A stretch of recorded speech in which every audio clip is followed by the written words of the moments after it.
as we continue to physically distance, but continue to practice in this online manner. So we've been exploring the 7 factors of enlightenment, or 7 factors of awakening, as I like to call them. And we started with the first 2, mindfulness and investigation. And today we'll be talking about effort or energy. Now, we had quite a discussion regarding the first 2, so I suspect the effort will have the same level of engagement. Sometimes we think of this one and it sounds kind of boring, or what can possibly be said about it, but it's actually a very deep part of our practice. It's a key aspect of the practice. When you think about it, it's one of these 7 factors of awakening. It's one of the wise effort is part of the Eightfold Path.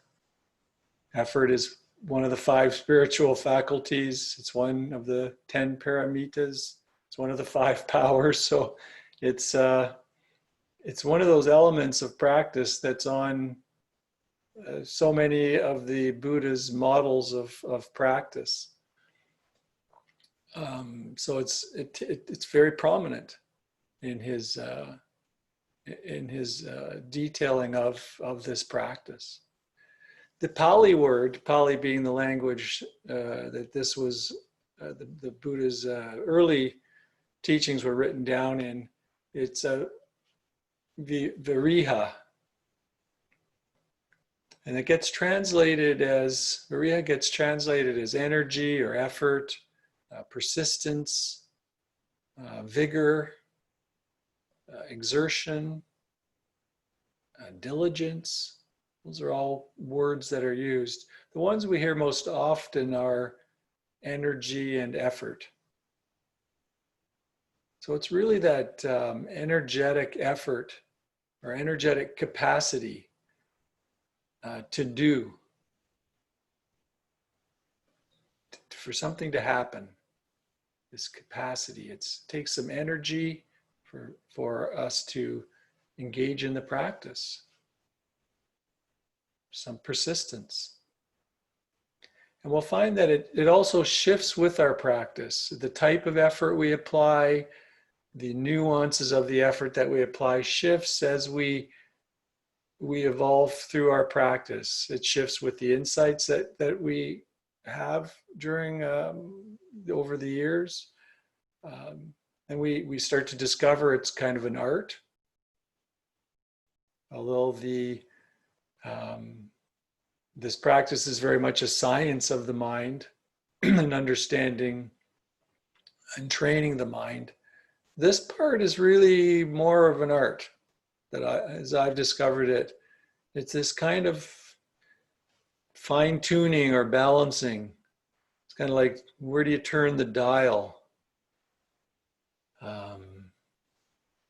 to get this to kind of the right amount of effort? And I mentioned during the meditation, be bringing awareness and noticing the quality of our effort when we're practicing. Are we over-efforting or under-efforting? And they're very subtle adjustments, but very powerful. So it's not like you've turned the dial around 3 times. The adjustments are very subtle in terms of getting that balance, but they can have tremendous impacts on our practice. And I'll get into some of that as I speak some more about this. It takes effort. It takes energy to do this practice. I'm going to just read a quote here from the Buddha. Just kind of talks about how important energy is, and actually how it fits into the 7 factors of awakening. Abiding thus mindful, One investigates and examines the states with wisdom and embarks upon a full inquiry into it. In one who investigates and examines that states with wisdom and embarks upon a full inquiry into it, tireless energy is aroused. On whatever occasion tireless energy is aroused, on that occasion the energy awakening factor is aroused, and one develops it, and by development it comes to fulfillment. So he's speaking there about how we build from mindfulness, and then we investigate and inquire into what's actually happening in our direct experience. And that arouses tireless energy. I like that word, tireless. Is this kind of persistent exertion or energy that's required. And it takes energy for us to come out of our habits. If we just apply no energy, the default mode is our habit mind. The same habits will repeat over and over again. So I'd like to talk about two aspects of effort or energy. So there's noticing the quality or noticing the attitude, the quality of effort during our practice, whether it be formal practice or informal, like during our daily life. And then bringing this kind of, I'll call it intention rather than effort, but it's the same word. Intention's just a word that resonates with me, to stay conscious. So I'll talk about it at these two levels: how we notice it during our practice, and then how we bring it to bear, in other words, so that we do practice. And how in both cases there's a balance. And when out of balance, it can be counterproductive, actually. So there's an ongoing tuning that occurs where we find a balance between too little effort and too much. So you might have, in practice, you may have heard things like too much striving can hijack your practice. This was one I struggled with early on in my practice. People would, I guess, at least the story this mind has is that I have this kind of results-oriented personality. It's just a thought I know, but it's the thought that would come up. And in fact, I would find that, and teachers would point out that I was really striving for something to happen to get results in my practice. So I thought, well, what do? Do I not try to do anything? So how do you want me to practice lots? You want me to meditate lots? But you don't want me to strive. And I saw this as a kind of a paradox. And it took a while to reconcile and understand that paradox in my mind. And really started to see how attachment to outcome was really the issue, not having aspirations to practice, but having an attachment to a result based on that practice.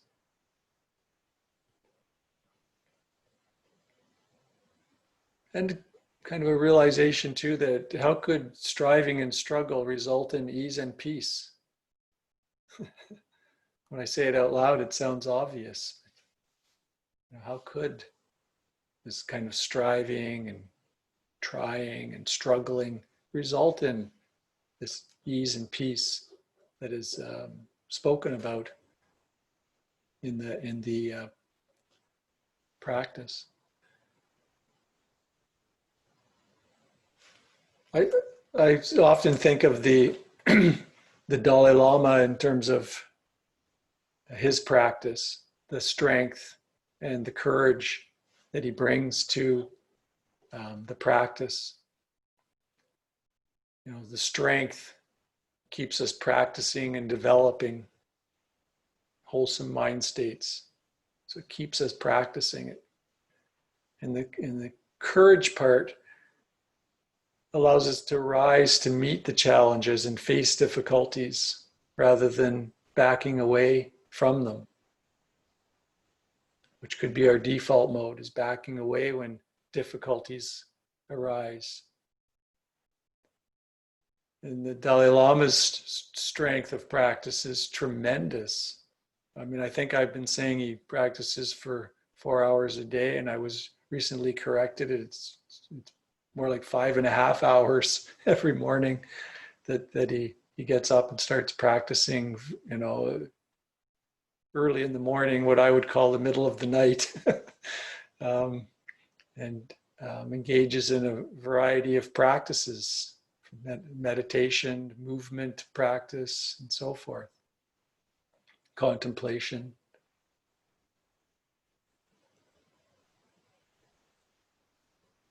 So we're balancing this quality of effort. So in a way, we're making effort another object of meditation. When I said noticing the quality of effort, you're noticing the breath as you're practicing, as we were practicing. But then you can notice the type of effort, the quality of the effort that you're bringing to the noticing of the breath. And when it's balanced, it allows us to kind of play at that edge of our comfort zone. We have the courage to approach that edge of our comfort zone, and we bring enough energy so that we can continue to practice.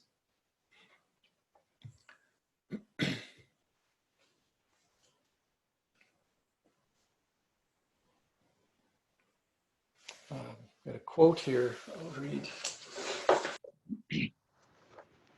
Quote from Joseph Goldstein.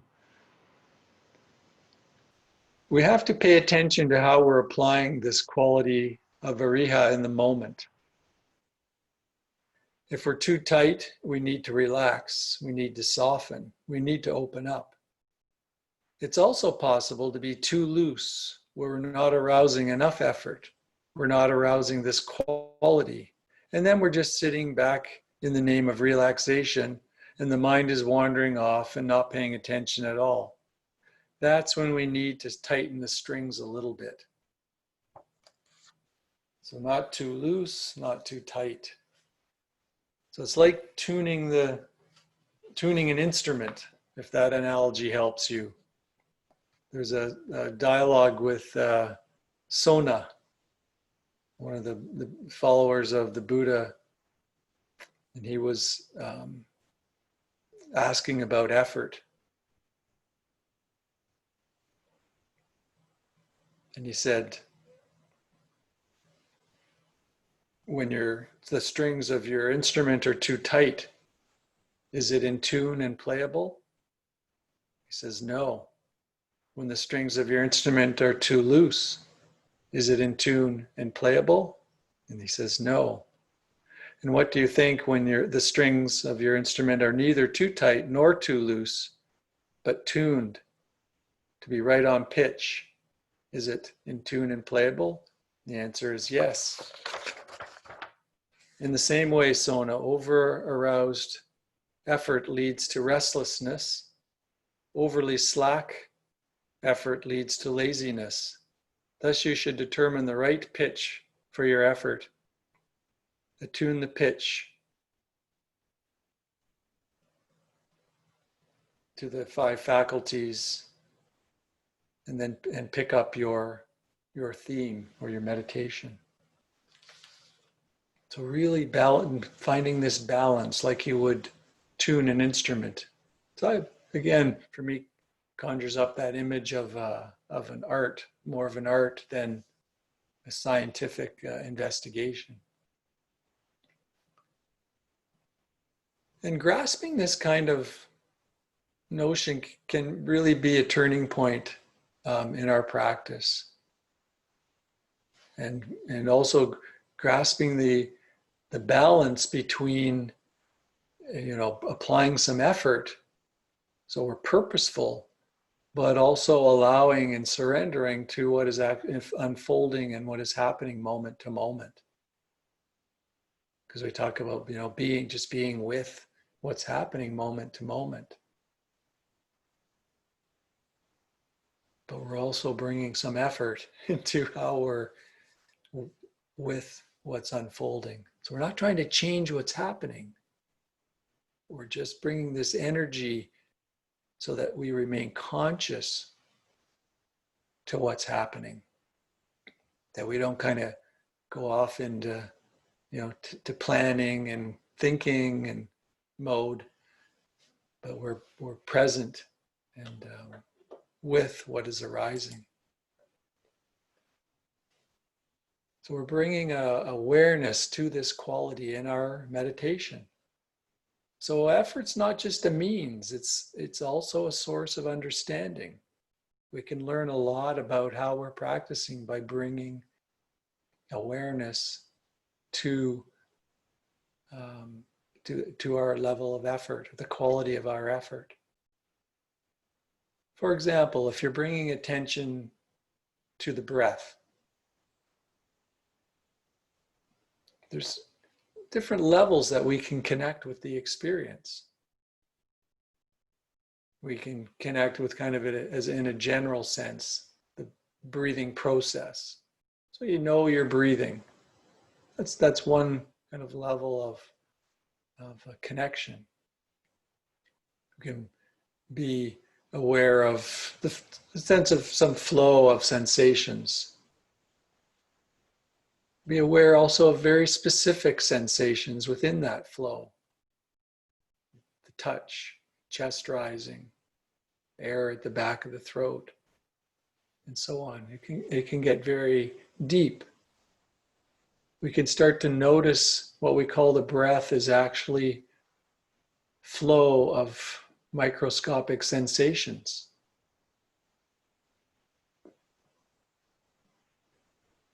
So it's a very deep presence with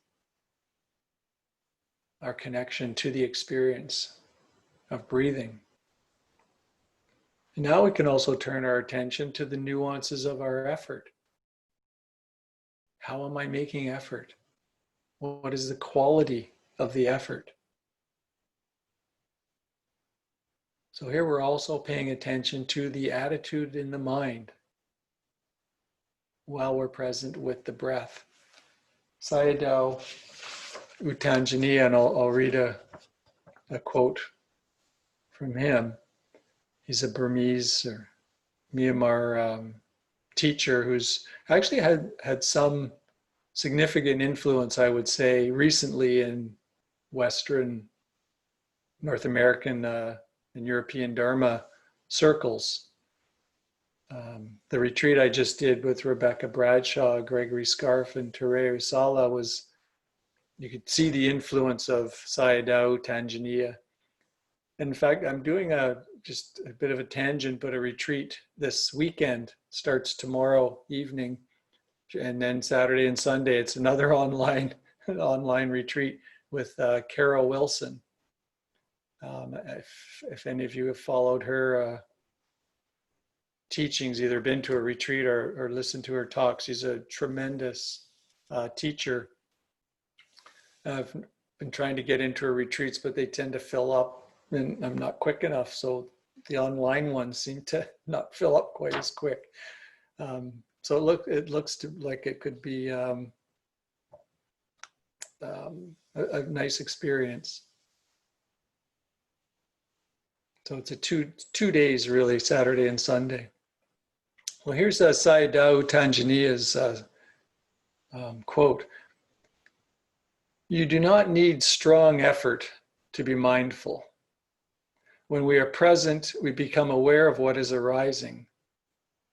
Simply remind yourself to be in the present moment. Simply reminding yourself to be in the present moment is all the effort you need.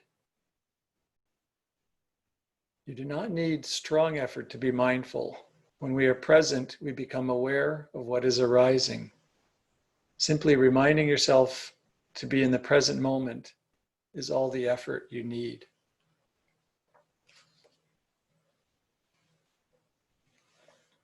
So reminding ourselves, bringing enough effort so we stay with our senses.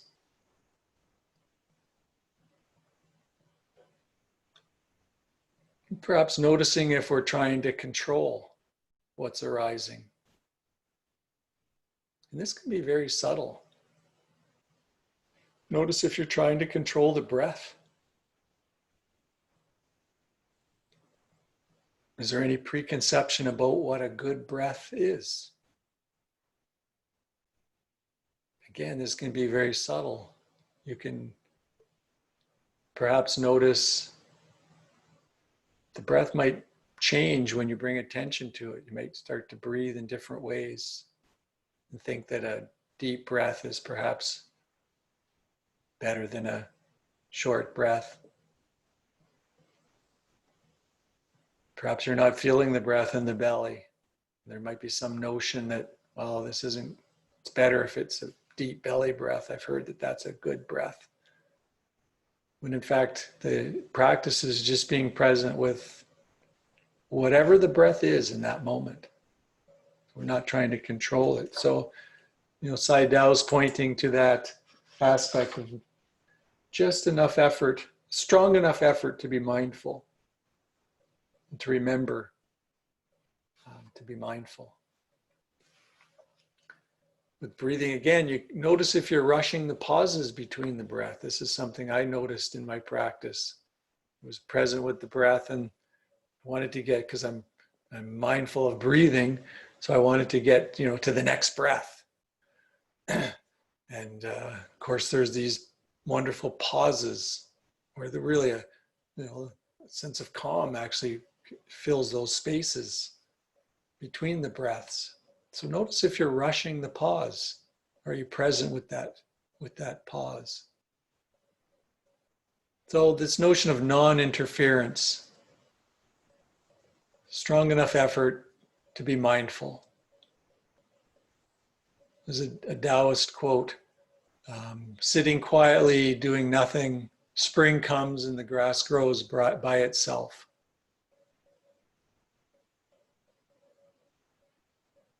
Well, it's kind of it can be our approach to the practice. Just sitting quietly, doing nothing, and nature unfolds all by itself. You don't need to do anything for nature to unfold naturally. So that's the applying effort to our practice, finding that balance. Next, we can look at our intention. I mentioned that briefly in the meditation as well. To stay on one breath, or perhaps one in-breath. So not setting the intention to be present with the breath for 40 minutes or an hour. As we know, if we've been practicing for any length of time, really, that's not realistic. The mind will wander again and again. And of course, the practice is to begin anew, to start over and bring awareness to the next in-breath or out-breath. So can we look at our intention, our effort, just to stay with this one in-breath or out-breath or breath, this next, enough effort to stay with this one, and then that one, then the next one. That's just kind of just strong enough mindfulness. Sayadaw Tejaniya would, I think, put it that way as well. Just enough strong enough effort to be mindful for this breath and this breath. So not an entire sitting.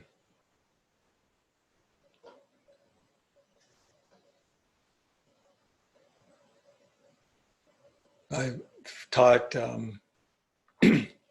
many different groups of people to meditate and to start meditating, and many people are often surprised at how much the mind wanders off. You make a simple thing like stay with stay with some object of attention, and the mind has nothing to do with it, and people are often quite surprised by how the mind has an agenda of its own. But we know this as seasoned meditators that this is the case. So setting the intention that we're going to have that this won't happen for an entire setting is not a realistic expectation. So it's intention to stay with this breath, or just this in breath, just this breath.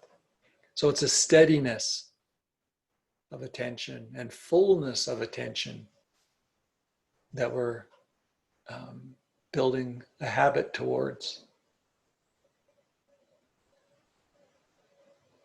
So the steadiness is just this breath, and the fullness is seeing all the sensation, the connecting with the microscopic sensations.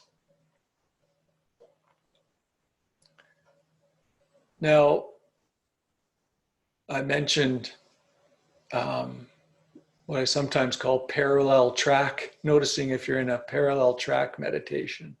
This is when your practice is perhaps a bit too loose. So you're kind of more or less mindful.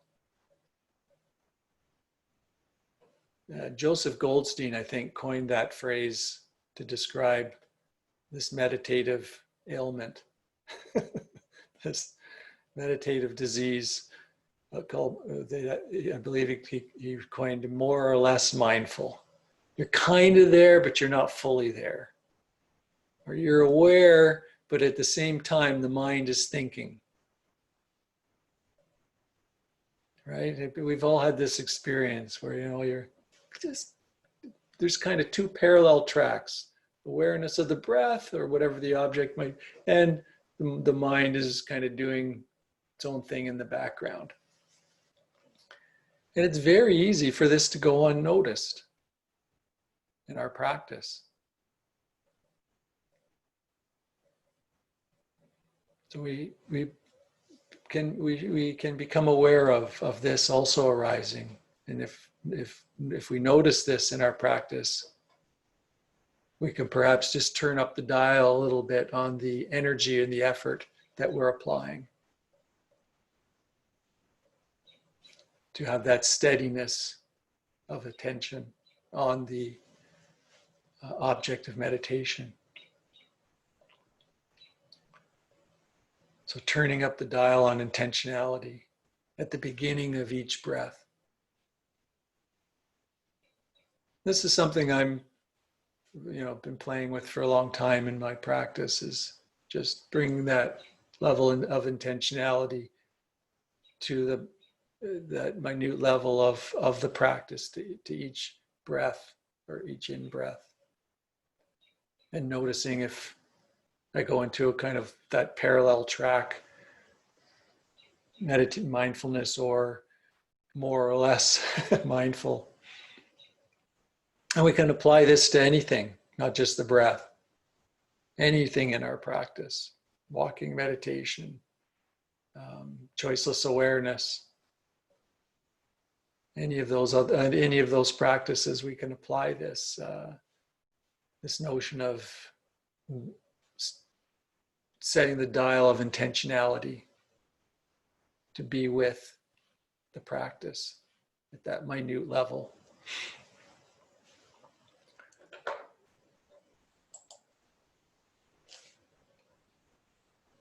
In walking meditation, for example, there's a difference between knowing that we are walking and seeing the precise and full sensations of walking. I did this for years. Walking meditation was like a break. It'd be time for the mind to just kind of churn away. And I'd be, and foot raising, foot falling down, foot raising, foot falling down. The mind's just, thinking about this and that, and how the sitting just went, and how long till lunch, and, if I'm on retreat, and just all these, there's definitely two parallel tracks of going on there. And a teacher pointed this out is a potential, especially in walking meditation. And it's where I first kind of noticed this, that this can happen. So we're bringing this steady attention to, and a deep attention, which of course requires effort and energy. There's a story that goes around in the Insight Meditation Society of when U Pandita, another Burmese teacher, used to come there in the 80s. It goes back that far, and he was known as a very direct teacher. And I think it was Sharon Salzberg that reported that she'd go and see him, and all he'd say was, "What did you notice while you were brushing your teeth?" She'd go, "Oh, I don't know. I guess I wasn't really aware." So next, she'd leave, and for the whole next day, she'd be, aware of every minute sensation and be fully present for every moment while she was brushing her teeth. And she'd kind of have a description ready for U Pandita, and she'd go in and she'd sit down. He'd say, "What did you notice while you were combing your hair?" She'd go, "Oh, damn, I thought you were going to ask me about brushing my teeth. I don't know. I wasn't aware of brushing." So then she'd do brushing her hair and brushing her teeth. She'd be aware of every minute thing that, was happening. And of course, where this story's going. She'd sit down and, what were you aware of while you were, eating your lunch or whatever. And she got the message. Continuous mindfulness, continuous presence. And it's amazing how powerful this can be. U Pandita points to that in the quote, being reminding ourselves to be mindful. Well, this takes some effort. And it's a gentle effort. We have to relax into it. Be really aware of over-efforting. Again, it's an art of balancing, and a very subtle balancing. You think of turning the dial ever so slightly to either just a little more effort, a little more energy, or a little less. Hopefully that metaphor gets you the idea of that, just subtle adjustments, and you kind of play around with it and see what works. Another kind of efforting that I can talk about here to finish up is this efforting to wanting something to happen in our practice. This can really get in the way and be counterproductive. So this kind of striving to be enlightened, or wanting to be, more compassionate, or wanting to be wiser, or calmer, or more peaceful, or whatever whatever the mind conjures up. It can become a kind of over-efforting. We can be attached to some goal, and then we can judge ourselves to some standard that along that goal. And this can be very counterproductive. Now, I'm not saying we abandon the notions of goal or aspiration altogether. In fact, in the Buddha talks about aspirations quite often. It's not that there's a deep yearning to be kind and compassionate, wise. It's attachment to some expected outcome from a specific, or from our practice. It's this, again, noticing that if you're attached to some outcome, so you can aspire, you can yearn for a particular, benefit, let's say, of this practice. But notice if there's a real attachment. So, a tightness that you're holding to this practice. So you're not allowing it to unfold. There's some kind of standard that your expectation. Notice if there's an expectation. So we need aspiration to be mindful. We set the intention to put some effort to be mindful. Maybe there's an analogy of climbing a mountain. So you have the aspiration to get to the top. But if you're just focused on the top and attached to getting to the top, you'll miss the whole journey. So the practice is really to be aware of the path as we walk. So the aspiration is still there. It's held lightly as opposed to attached or identified with. It's held lightly, but we're aware of the journey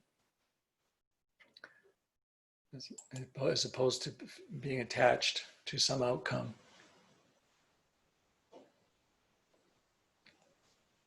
And finally, I'll just talk a bit about how effort can evolve with our practice, and then I'll end there. You could really talk about kind of willful effort and wise effort. Now, willful effort is kind of the self getting involved, self-improvement to change something. So there's often a intentionality of gain. And often when we first come to this practice, that's the kind of effort we're usually applying. There's a notion of wanting less stress. There's mindfulness-based stress reduction. Well, people come to that course wanting less stress. They have a goal and they're probably pretty attached to that outcome. And they're probably measuring their progress according to that outcome. And there's nothing wrong with that. We come to this practice, and that's what motivates us to practice. In fact, I have no problem using people's will when they're just starting out to get them to practice, even though it's a total contradiction to the practice. When I taught at the School of Social Work at Carleton, I taught a mindfulness course. I asked them to meditate every day for 45 minutes. I gave them a specific practice. And then I said, and you'll write a reflection on each of the practices, and then you'll hand that in and that'll be worth 20% of your grade. And they said, they'd kind of suss it out. And then I said, yeah, and if you just try to make up the reflections, I'll know right away. And so you really have to do the practice in order to be able to write believable reflections. And some of them were quite, upset with me over having to do this. Because you know what it can be like, you're just starting. I gotta, especially the real results, the ones that want A's, right? These are like the real achievers. I got to they would sit and they would meditate because they didn't want to risk that I would know that they were making up the reflections. And they would be upset with me. And then about 3 weeks into the course, they'd be coming up and saying, this is the best thing that's ever happened to me. I really resented having to do this, but this is really shifting things for me in ways I never anticipated. So there's willful effort, somebody wanting an A in a course.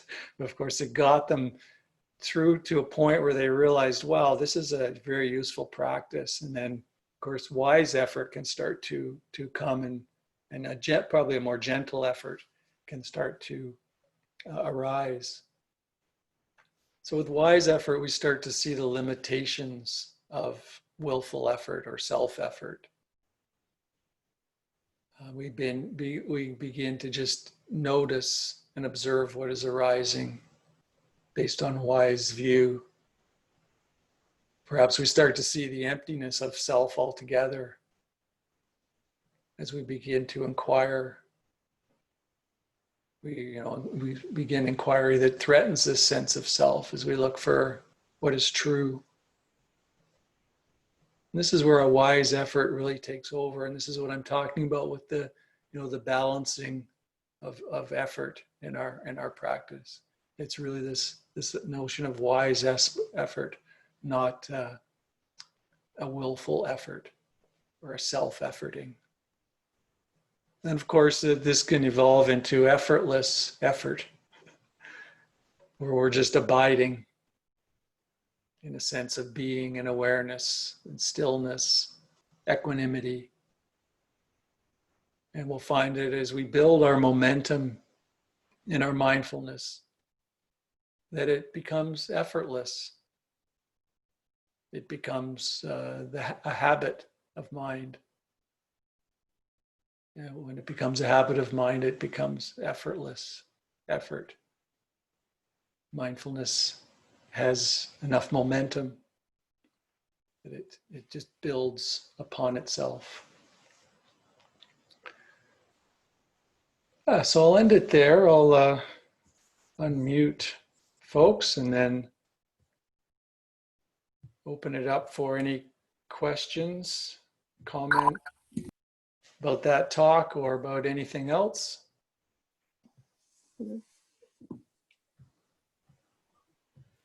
Yeah.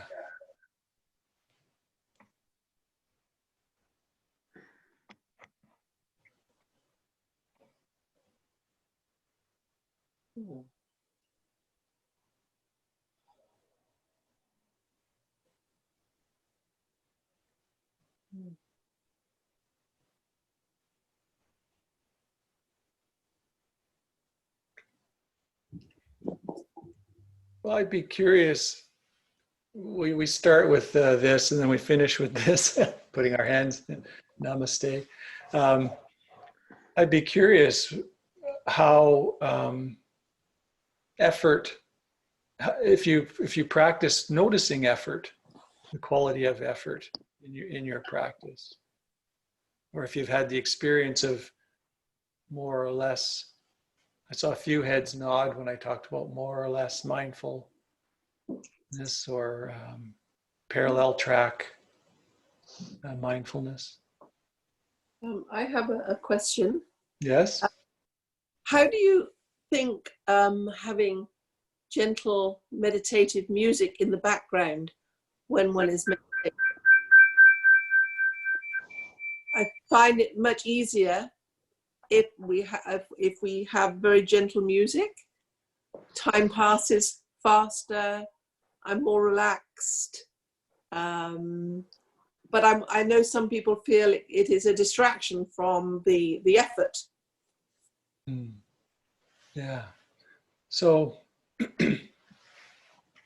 yeah, well, music can be, we can bring awareness to music, to the breath, to a candle, to sounds, to sensations in the body. In this practice, in insight meditation, we tend toward coming to our senses. So bringing awareness to our sensory experience, because really our lives are lived through our senses, our experience, I should say, through our senses. So we're bringing awareness to these sense doors, so to speak, sounds, taste, smell, touch, and so on. But that's not to say um, that music is not another way to pick another object. So you're aware of the music, and then you notice the mind wanders. It starts thinking about something that you need to do in the afternoon or whatever. You notice, oh, my tension is no longer with the music, and you bring it back to the music. And that's why you feel that calming and peaceful effect, because the mind is settling and it's present with music. Really, it's sound. It's a sound meditation, because you're not really thinking about the music. You're just being present with the sounds that are being produced with the music. So if you can be present in that way, then music can be a very effective meditation. And if you enjoy it, why not?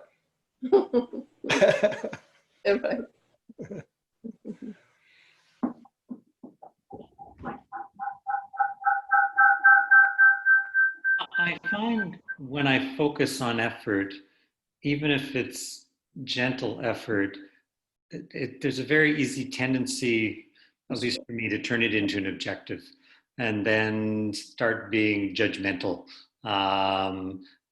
when I lose my concentration. I should have, and I start feeling fairly quickly, I should have been able to, stay with this a little bit longer and so forth. So the effort, I have a hard time just by itself staying out of sort of the objective judgment kind of mode. I found for myself, if I try and incline a little bit in the direction of curiosity, that it seems to come a little more naturally. The curiosity, if I'm focusing it on sensations and on, say, what is this awareness or what's here, it seems a little more playful, and I don't seem to have the same judgment in there. I kind of wonder if you have any thoughts about where curiosity might fit in. Is it something sort of just inherent that one might tap into? And then I have a second question. You referred to choiceless awareness, I think, and I wondered if you might talk a little bit more about what that is. Is that kind of just being in a state where one is being aware without any attempt to decide anything, do anything, or for anything to happen? So a couple of questions. Yeah, so on the first question, well, the Buddha would agree with you that curiosity arouses tireless energy. You look at that quote that I read. One who investigates and examines to full inquiry, which is what curiosity is, bring a full inquiry to what's arising, tireless energy is aroused. So that is the practice. So you found when you kind of brought in an intentional effort to it, it was over effort. So then you turn the dial back. And in fact, what you found in your practice, that just bringing curiosity, investigation, inquiry brought enough effort. That's enough effort for you. So this is very individual, right? Some people with that amount of effort, because that's a very subtle level. I mean, you're just doing the practice, and that's arousing enough energy. Some people, that's not enough energy, and they fall into sleepiness, or as the Buddha would call it, sloth and torpor. This kind of the hindrance of sleepiness.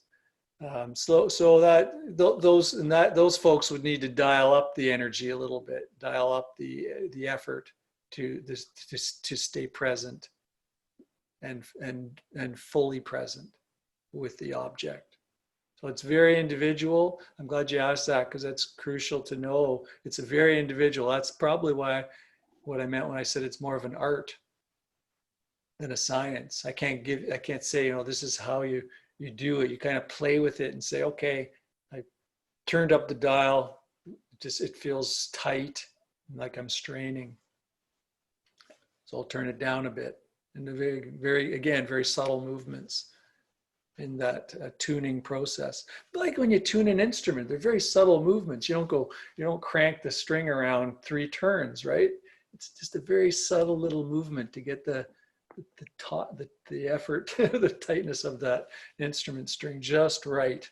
And you can kind of look at it that way.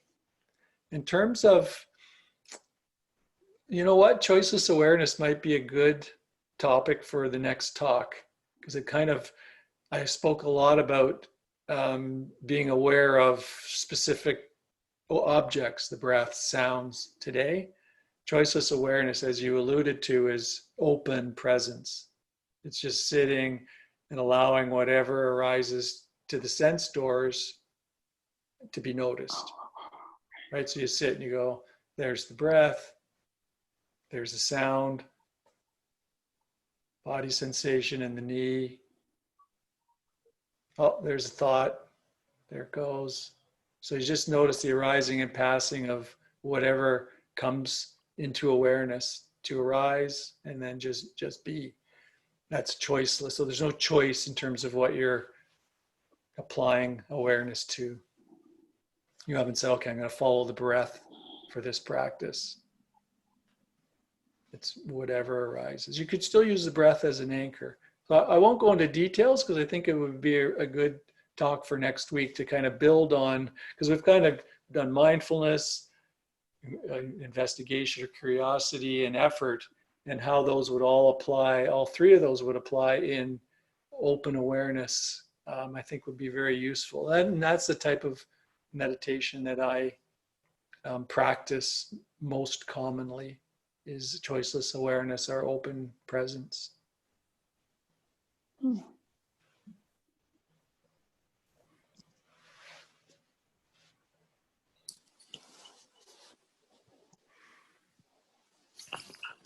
So as you were describing choiceless awareness, I can see a train wreck potentially in that.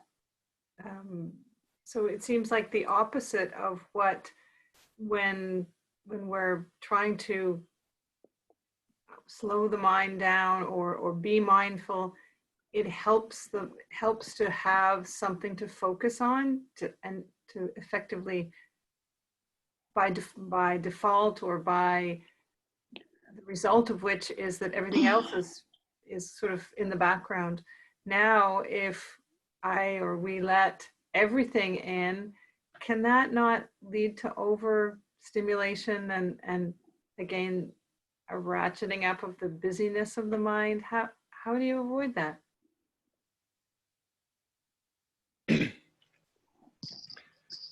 I'll be really brief in how I answer that very key question, because I think we can cover it next session, and I hope you can be there, because I will give it a very brief. So a train wreck is an interesting choice of words there.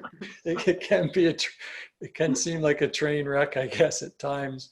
And my advice would be, if you sit down with the intention to practice choiceless awareness and it starts to feel like a train wreck, that you come back to the breath as your anchor or your home base. That is more often than not the instruction given for choiceless awareness, as the breath is always there, always present for you to bring attention to. So as coming back to the breath as that anchor or that home base, if it starts to feel like a train wreck. And by train wreck, it often means lost in thought, because you don't get lost in sounds. It tends to be, it's thoughts that you get lost in. So if you're sitting there, open presence, and the mind just churning, just, corral your attention in to the breath, and then do the noticing when it wanders and come, and then you can move to open presence again and see what happens. So it can be kind of an expanding open presence, coming back to the breath, and you may do that 2 or 3 times or more in a sitting. So just remembering that the breath is always there as an anchor.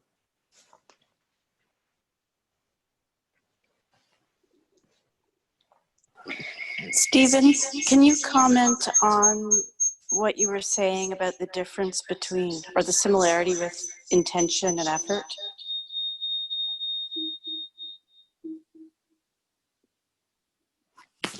Sorry. I can tell by your face, even though you're this big, I can tell by your face that you're probably finished. Yeah.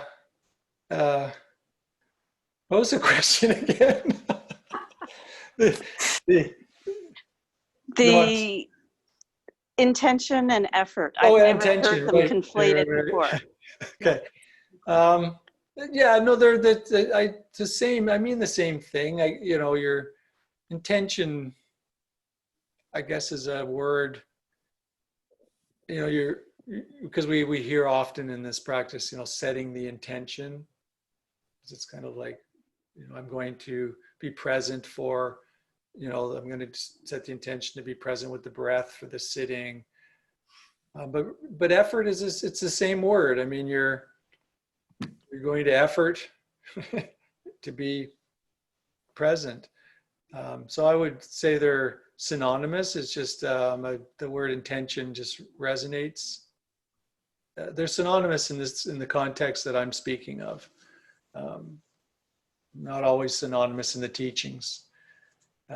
Yeah, so I was trying to make the point of being not setting your intention or efforting to be present, for your mind to never wander for this hour sitting,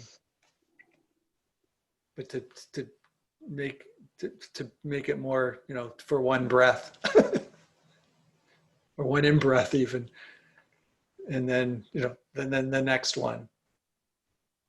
So make it smaller. The intention that we're setting, and you can see why, right? Because if you say you're going to be, I'm going to effort to be, and you intend to be present for this with the breath or whatever arises, if it's choiceless awareness for an hour, it's not going to happen. I mean, it maybe if you're at a month-long retreat and you're 3 weeks in, it's a different story. But you're sitting on, Friday morning or whatever during the week. It's not going to happen. So I set that intention to be in much smaller segments. So the effort in much smaller segments. So yeah, I would say they're, in this case, examples synonymous.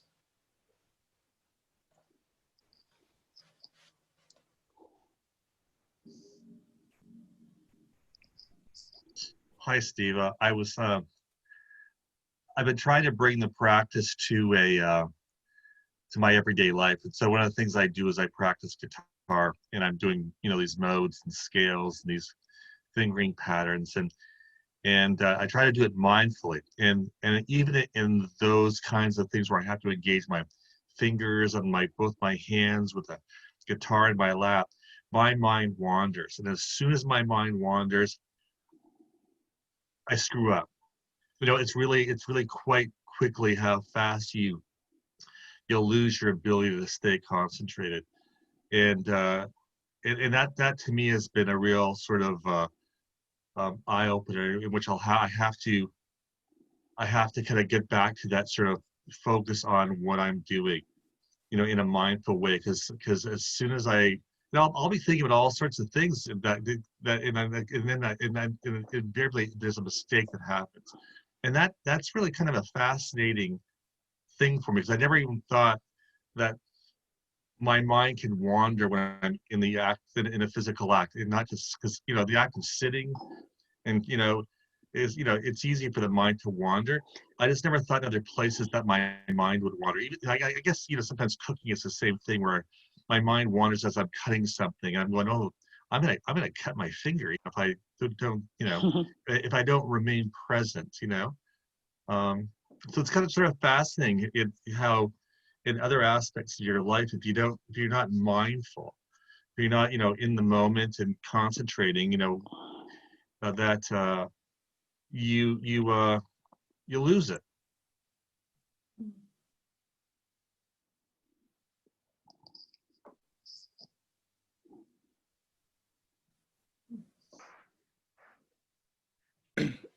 I'll just say practicing this practice of mindfulness when we're doing some kind of art like that, music, dance, and so forth, is very, very revealing.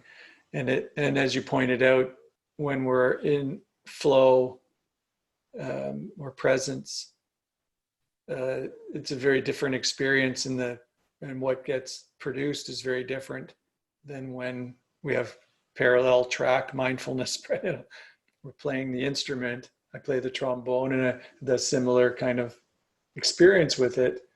If I'm present with each note, it's very different than if I'm playing and the mind's, thinking about the Christmas concert that's coming up, or whatever it might be.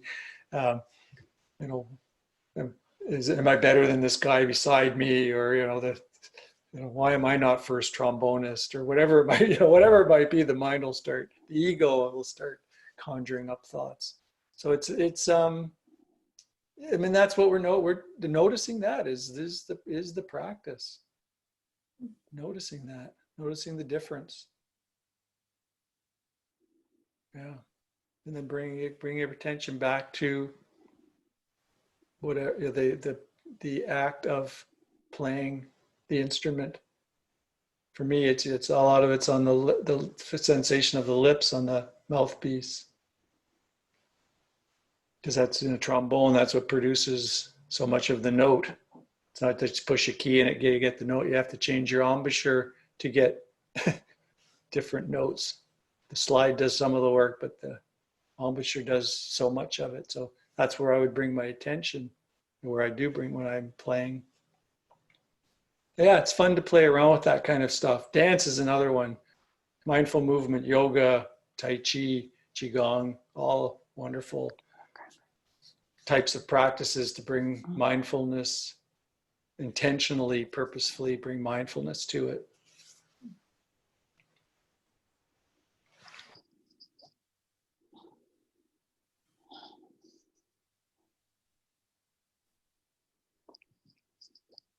So you say it's difficult to get lost in sound.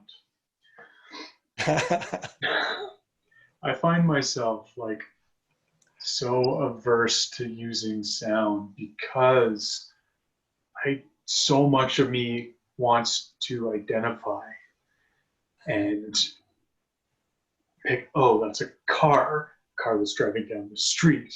That's the, oh, that's the pilot of the furnace kicking on, and now the fan's really kicking on and really blowing. And that's so, as you suggest sound, and as sound has been suggested in my practice previously, it's this really crunchy, awful ball of aversion.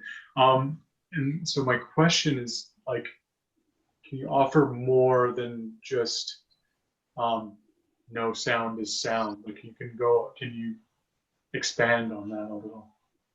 Thanks. Yeah.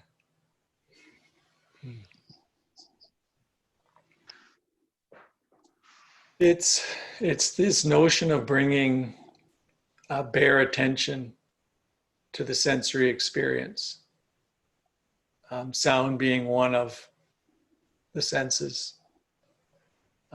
So it's bare it so when I said sounds just as sounds, I'm pointing to that notion of bare attention, awareness without any commentary, interpretation, or decision.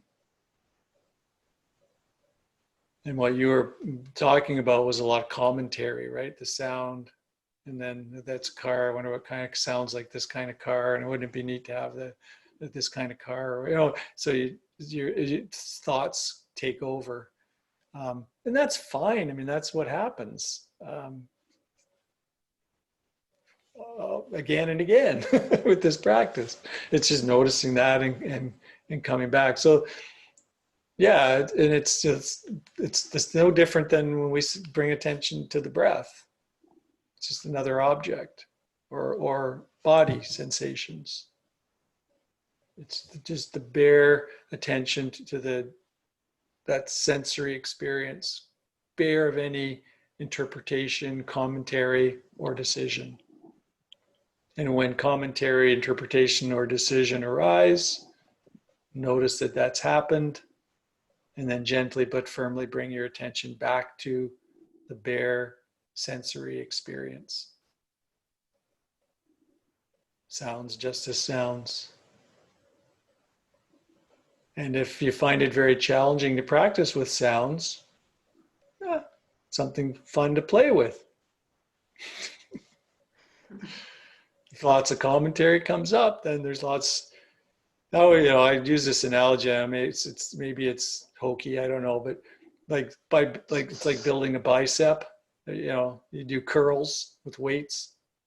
And the more every time you do more curl, your bicep's going to get bigger. It's kind of like exercising the mindfulness muscle. Every time you notice that the mind's wandered and you bring it back, it's like a bicep curl. So it's not like it's a mistake or a problem. It's just like, I'm building, I'm entrenching the habit of mindfulness. Every time I do that, I'm actually physically rewiring the brain, and also patterning, social patterning in terms of a habit. Yeah, so that's what I would say about sounds. Hopefully that was helpful.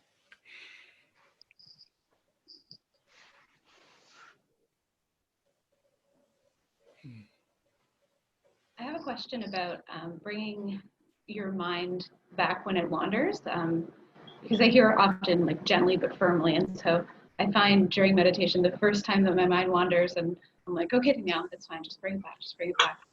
The 8th time I'm like, damn it, Danielle, come on, you got this, like bring it back. And so I'm wondering if I find my self-talk kind of varies depending on my mood or the day, if there's like a mantra or a saying or something that you can kind of remember to repeat each time that's like, again, gentle but firm and not necessarily my own like self-talk depending on my mood.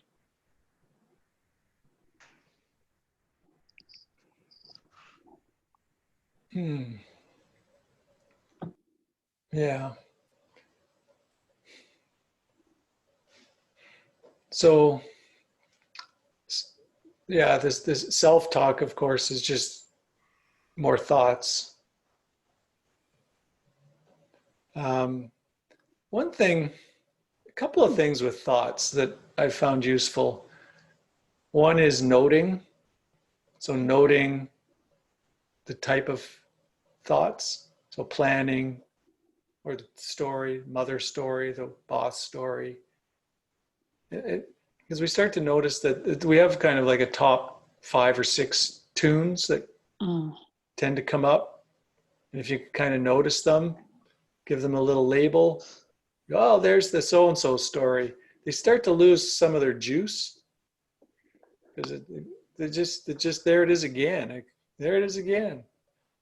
So then you can noting the thought, it's whatever. It doesn't have this. You don't have to put a lot of thought into what the label is. Just planning thoughts or this type of story, like I said, boss story or. So that can be helpful. Just giving it a little note kind of gives it a lightness, because it's just a thought arising, the same as a sound arising. It's just a thought bubble. Give it a little light touch. The other thing, and this may sound strange, but I've done this in my practice, is if thoughts just seem to be intruding on constantly, I'll just open to thoughts. I'll make it a thought awareness meditation. I'll go, okay, thoughts, I'm going to be aware of thoughts, thought trains. And I often find if I do that, there's no thoughts. Like you're kind of sitting there in open awareness, waiting for a thought to arise into awareness, right? Just the open space, waiting for a thought, waiting for a thought, and there's just a, again, you're allowing, because if there's a sense of resistance to thoughts, so you're going, oh, this shouldn't be happening. It's happened 8 times now. Just opening to allowing kind of is counter to that resistance, right? So I've done the practice where, you know, the waterfall meditation. I don't know who came up with this one, but I think it was actually a Burmese monk that, you know, just picture yourself sitting behind a waterfall, and that's the waterfall of your thoughts just flying over this waterfall. And you're just sitting there aware of this cascade of continual thought trains. Can again be another way to just allow and not resist in any way thoughts that may be arising. Because if there's a judgment, oh no, not again, that, you know, that's some kind of aversion, that it's somehow a problem, which we all do, right? That comes up for all of us. We've all been there, done that, right? It's seen thoughts as a problem in the meditation, because we hear that we're supposed to be calm or tranquil, rapture, all these words, right? Bliss. It's often the case is just, you know, we're being aware of a busy mind, especially on a daily basis, our daily practice. Yeah.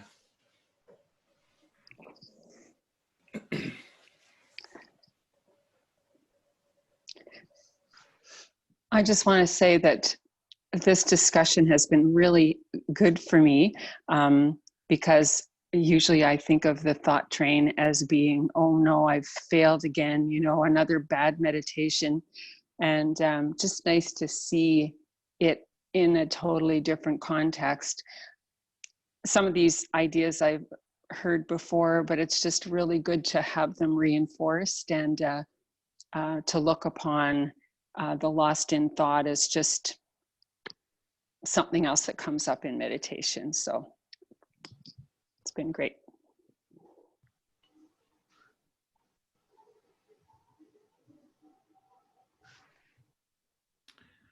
I liked your question, Danielle, about you know, getting carried away with thoughts and it becomes frustrating. And I was listening to a podcast not long ago with this a Western Buddhist nun, and she was talking about how frustrated she would get sitting there trying to watch her breath and realizing that she'd been hijacked or carried away by the scruff of the neck by another thought. And then one day it just dawned on her that instead of being frustrated by the thought carrying her off, she would welcome her awareness back. So as soon as she realized that she had been carried away by a thought, she would just quietly in her mind just say, hello, awareness, welcome back. And it would give her a happy feeling inside. And she said it completely changed everything for her.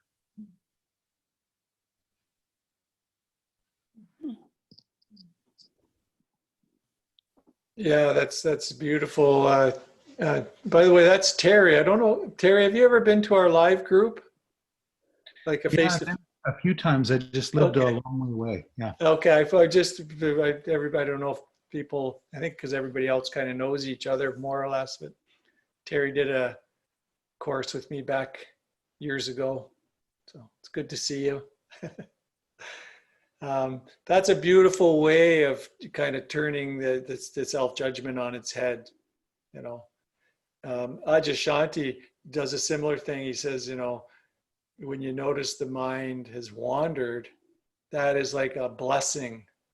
It's like an amazing moment of mindfulness.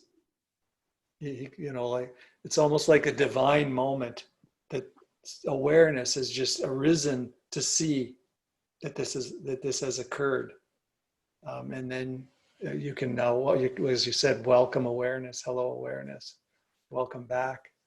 And it's a beautiful way of of addressing that. And yeah, just bringing that lightness. It also brings a lightness and joy to the practice.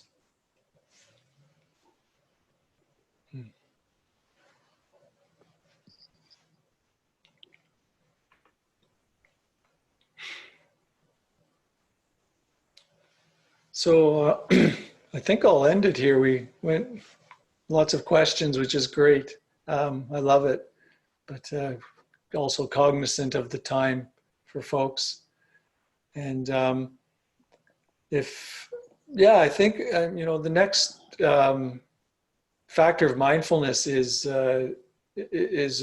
joy and rapture. We've recently did a session on joy and rapture. I won't skip it, but I'm feeling a pull to do a session on choiceless awareness or open presence, and how all three of these ones we've just explored converge and into this notion of choiceless awareness. It sounds like it would be helpful. I'm seeing some heads nod. And if you have any other ideas about topics, again, feel free to let me know. We can, I think this feels like it's going to go on for a while, this online business. So yeah, thanks for showing up again. And I enjoy it. I really find it helpful. And I enjoy it a lot practicing this way with you all. Thanks, Steve. Thank you so much, Stephen. Be well, Really everyone. appreciate it. Thank you, Stephen. Namaste. Thanks, Wow. everyone. Yeah. Bye, everyone. Be well. Right. Yeah. Night, everyone. Night. Thank you. Night. Thanks, everybody, for coming. Yeah, makes it, doesn't it? I agree.